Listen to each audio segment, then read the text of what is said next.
भली प्रकार राजा उनकी पूजन उत्तम आसन देकर दुधारी गौ को निवेदन करके कुशल पूछता हुआ सुखदेव जी ने राजा की पूजा को विधिपूर्वक ग्रहण करके निरामय पूछी और कुशल प्रश्न पूछकर सुख से आसन में बैठ और शांत सुखदेव जी से राजा पूछने लगा, हे महाराज, किस प्रकार से आपसे निष्प्रयोह का मेरे घर पर आगमन हुआ है? हे मुनिश्रेष्ठ, सो आप कहिए। सुखदेव जी बोले, व्यास जी ने मुझसे दार परिग्रह करने को कहा है कि सब आश्रमों में गृहस्थ आश्रम उत्तम है। मैंने उसे अंगीकार नहीं किया। वे बोले, इसमें बंधन नहीं होगा। मैंने वो भी न माना और मेरा मन संदिग्ध हुआ। तब वे उस प्रकार मुझे देख बोले, मिथिला को जाओ, शोक की बात नहीं है। वहाँ यज्ञी जनक राजा जीवन मुक्त हो निवास करते हैं। वे लोक विदित त्रिदेह हो अंगटक राज्य करते हैं। वह राजा राज्य करता हुआ भी माया से बंद नहीं है। हे पुत्र, तुम क्यों डरते हो? वनवृत्ति ही परम तपस्या है। हे राजसिंह, मुझसे वे बोले कि तुम जाकर उस राजा को दर्शन करो, मन में मोह का त्याग करो। हे महाभाग, दार संग्रह करो अथवा उस राजा से पूछो, वह राजा तुम्हारे मन के संदेह को दूर करेगा। हे पुत्र, तुम शीघ्र जाओ। ऐसे उनके वचन सुनकर महाराज, उनकी आज्ञा से मैं तुम्हारे नगर में आया हूँ। हे राजेंद्र, हे पाप रहित, मुझे मोक्ष की इच्छा है। आप कृत्य वर्णन कीजिए।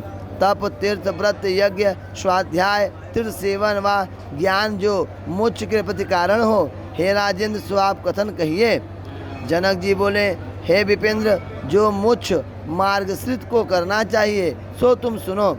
प्रथम उपनीत होकर वेदाश्रय से के निमित्त गुरुकुल में निवास करें। वहाँ वेद वेदांतों का अध्ययन करके गुरु दक्षिणा देकर समावर्तन संस्कार पूर्वक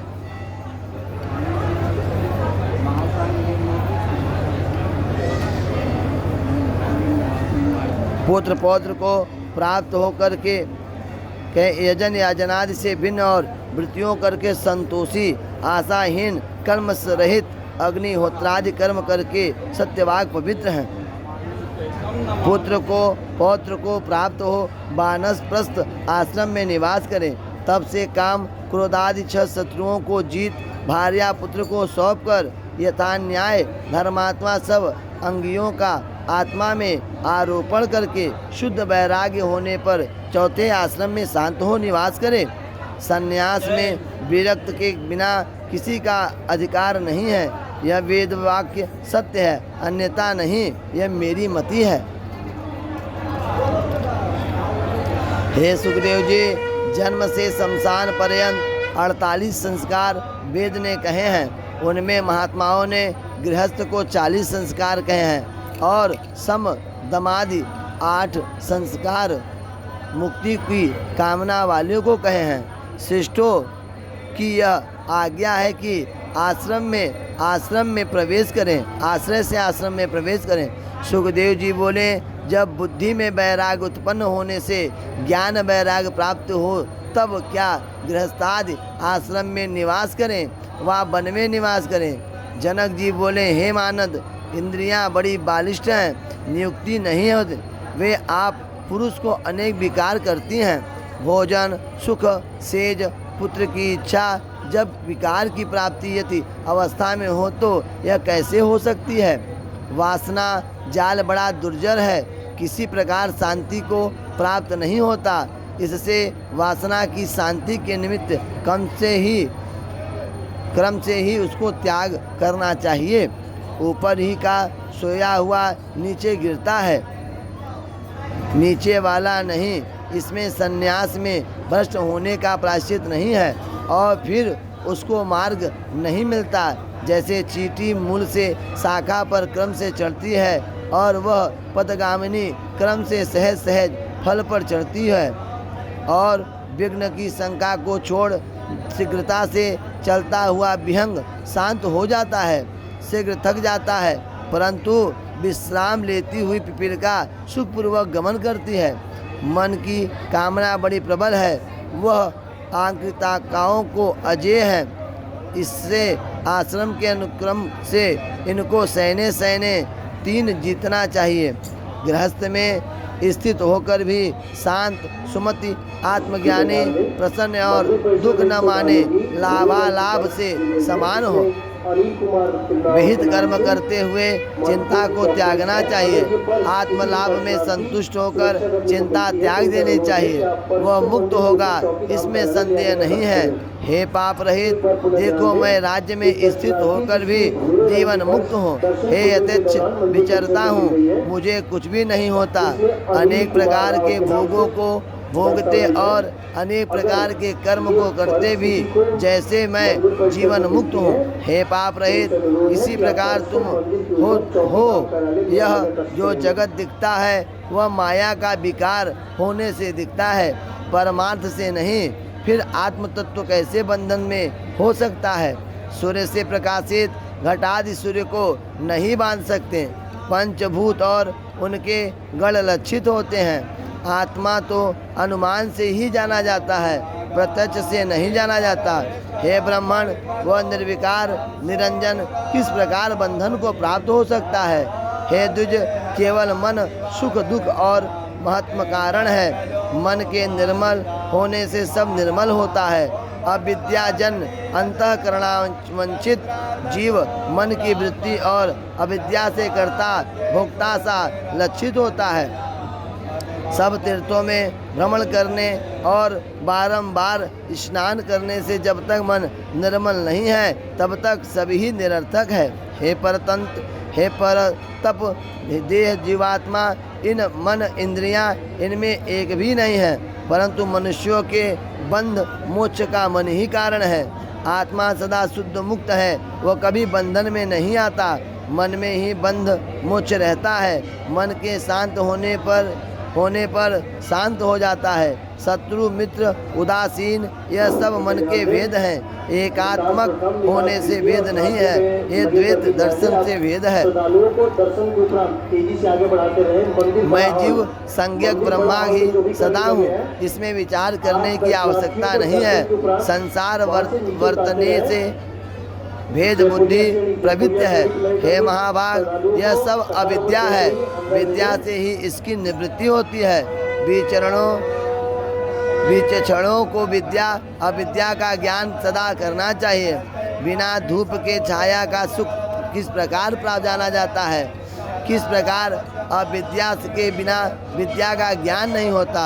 गुणों के पास और पंचभूतों में वर्तनत है। इंद्रियां इंद्रियों में वर्तती हैं, इसमें आत्मा का क्या दोष है?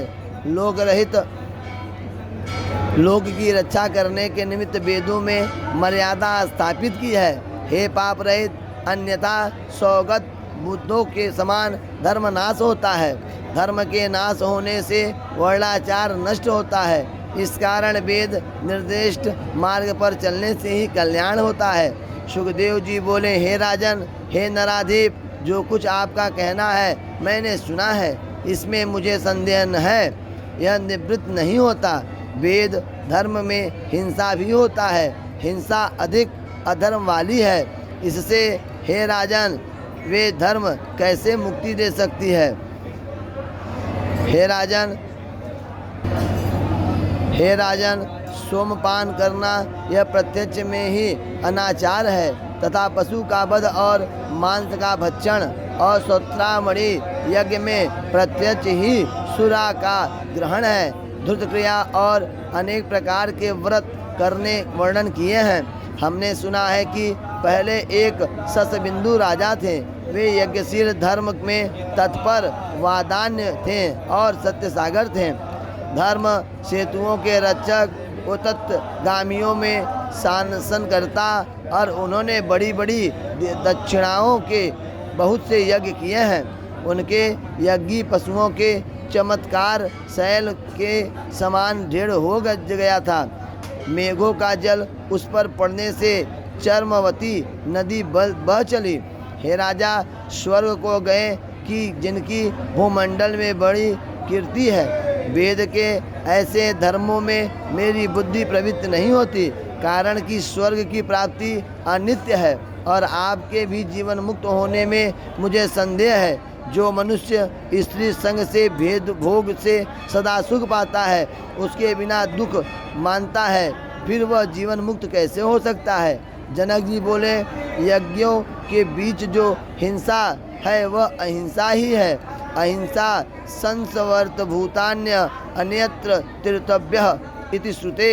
यदि वह हिंसा राग रूप उपाधि से ही जाए तो हिंसा ही होगी, अर्थात मांस भक्षण के निमित्त याग करना हिंसा है। जैसे गीले ईंधन के संयोग से अग्नि में धूम प्रवृत्ति होता है और उसके बिना धूम नहीं, इसी प्रकार रागादि उपाधि के रहित होने से हिंसा नहीं है।